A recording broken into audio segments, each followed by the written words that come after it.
ओम नमो भगवते वासुदेवाय।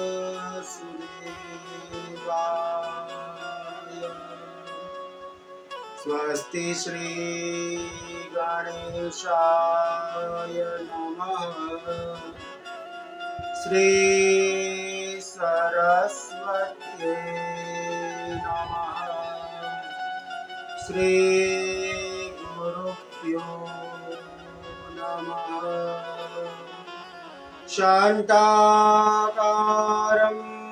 भुजगशयनं पद्मनाभं सुरेशं विश्वाधारं गगनसदृशं मेघवर्णं शुभांगं लक्ष्मीकान्तं कमलनयनं योगविद्यानगम्यं वन्दे विष्णुं भवभयहरं सर्वलोकैकनाथं।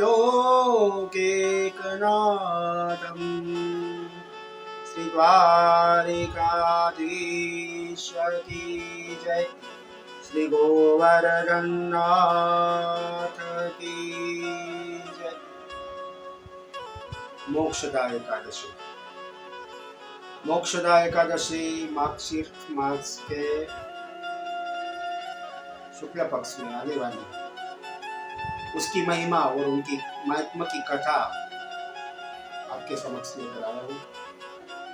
युधिष्ठिर महाराज कहते हैं कि हे देवेश्वर, हे भगवान श्री कृष्ण, आप मुझे मार्गशीर्ष मास में आने वाली शुक्ल पक्ष में आने वाली मोक्षदा एकादशी की महिमा और उनकी कथा करें। युधिष्ठिर महाराज की विनती सुनकर भगवान श्री कृष्ण मोक्षदा एकादशी की महिमा और कथा कहते हैं।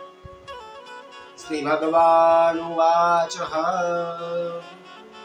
भगवान कहते हैं कि हे राजा, हे राजन, हे नृपश्रेष्ठ, मार्गशीर्ष मास में शुक्ल पक्ष में जो एकादशी आती है उसे मोक्षदा एकादशी कहते हैं, जिसके श्रवण मात्र से वाजपेयी यज्ञ का फल मिलता है, जो पापों का नाश करने वाली है। हे राजन, उस दिन यत्न पूर्वक तुलसी की मंजरी तथा धूप दीप आदि से 16 उपचार से युक्त होकर भगवान दामोदर का पूजन करना चाहिए, भगवान नारायण का पूजन करना चाहिए। पूर्वोक्त विधि से दशमी से स्टार्ट करके दशमी के दिन एक टाइम करके उसके बाद एकादशी का उपवास करना चाहिए और द्वादशी के दिन उसका पारण करना चाहिए और विधि विधान के साथ कि मोक्षदा एकादशी की पूजा करनी चाहिए। मोक्षदा एकादशी बड़े बड़े पातकों को नाश करने वाली है। उस दिन रात्रि में मेरी प्रसन्नता के लिए जागरण करना चाहिए, स्तुति करनी चाहिए, कीर्तन करना चाहिए, भगवत गीता का पाठ करना चाहिए और श्री विष्णु सहस्त्र नाम का पाठ करना चाहिए या फिर भागवत पुराण का पाठ करना चाहिए। जिसके पितर पापवश भी नीच योनि में पड़े हो उसके लिए ये एकादशी रामबाण है।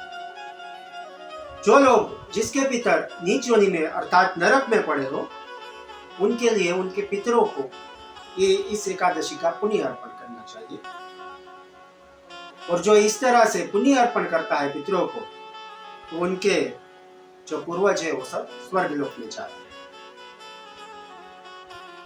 इसके अनुसंधान पर एक दृष्टांत देते हुए भगवान श्री कृष्ण कहते हैं कि पूर्व काल की बात, वैष्णवों से विभूषित परम रमणीय चंपक नगर में एक वैखासन नाम से राजा था। वो प्रजापालक था, प्रजा का पुत्र के भांति पालन करता था। इस प्रकार राज्य करते हुए राजा ने एक दिन स्वप्न में अपने पितरों को नरक योनि में देखा। उन सबको नरक योनि में देखकर राजा को बड़ा विस्मय हुआ, दुखी हो गया। प्रातःकाल भगवान नारायण को नमस्कार करके संध्या आदि वंदन करके सूर्य नारायण का अर्घ्य देकर ब्राह्मणों को, सदगुरुदेव को बुलाया। राजा ने कहा, सभी ब्राह्मणों को नमस्कार किया। राजा ने कहा, हे ब्राह्मणों, हे ब्रह्म देवता, मैंने अपने पितरों को नरक में गिरा देखा। वे रोते हुए मुझसे कह रहे थे कि तुम हमारे तनुज हो, इसलिए इस नरक समुद्र से हम लोगों का उद्धार करो। हे द्विजवरों, इस रूप में मुझे पितरों के दर्शन हुए, इसका क्या अर्थ? तब से मुझे चैन नहीं मिल रहा है, क्या करूं मैं, कहां जाऊं? मेरा हृदय रुंधा जा रहा है। कृपया हे ब्रह्म देवता, हे गुरुदेव, आप मेरी सहायता करें। हे द्विजवर, हे गुरुदेव, हे सदगुरु, आप मुझे ऐसा व्रत कहे, ऐसा कोई तप कहे, कोई ऐसा योग कहे जिसे मेरे पूर्वज तत्काल ही नरक से छुटकारा पाकर स्वर्ग में चले जाए।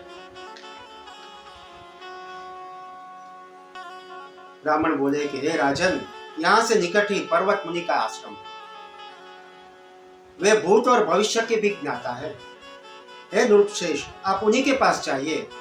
ब्राह्मणों की बात सुनकर महाराज वैखानस शीघ्र ही पर्वत मुनि के आश्रम में गए। आश्रम में जाकर राजा ने मुनि को दंडवत प्रणाम किया।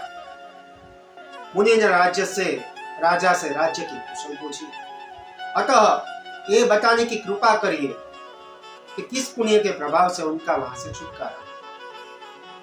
राजा की बात सुनकर पर्वत मुनि ने कहा कि मार्गशीर्ष मास में शुक्ल पक्ष में जो मोक्षा नाम की एकादशी आती है, तुम उसका व्रत करो विधिवत तरीके से, अर्थात दशमी के दिन एक टाइम करो, एक टाइम खाना खाओ, एकादशी के दिन उपवास करो और द्वादशी के दोपहर को पारण करो और भगवान नारायण की पूजा करो, विष्णु सहस्त्र नाम का पाठ करो, भगवान का स्मरण करो, भगवान की 16 उपचारों से पूजा करो, श्रीमद् भगवत गीता का पाठ करो और इन सब का पुण्य द्वादशी के दिन अपने पितरों को दे।